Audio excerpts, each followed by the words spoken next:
কামনা আমার গল্প বলি শোনো সকলে এবার, যে কথা বলতে ভয় লাগে না আমার। টাকা লাগবে না, চিল্লায় বলেন না আমার হাওয়া। তাফসীর হবে, থাকবেন না ভাববেন? তাফসীর করতে গেলে কিন্তু কলিজাটা আরো কলিজা চলে যাবে, ঠিক কিনা? তাফসীর করতে গেলে একটু পরে দেখবেন এখানে আল্লাহু আকবারের স্লোগান হয়, শয়তান থাকে না, কিন্তু শয়তান দূরে দাঁড়ায় থেকে টানতে আছে, ঠিক কিনা?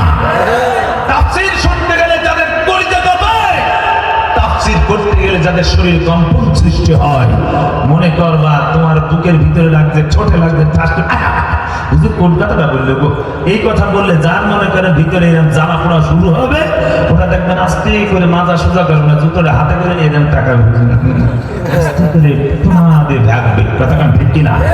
এরকম কোন শ্রোতা আছেন আপনারা? নাই তো, নাই তো। ইনশাআল্লাহ তাহলে তাফসীর হবে।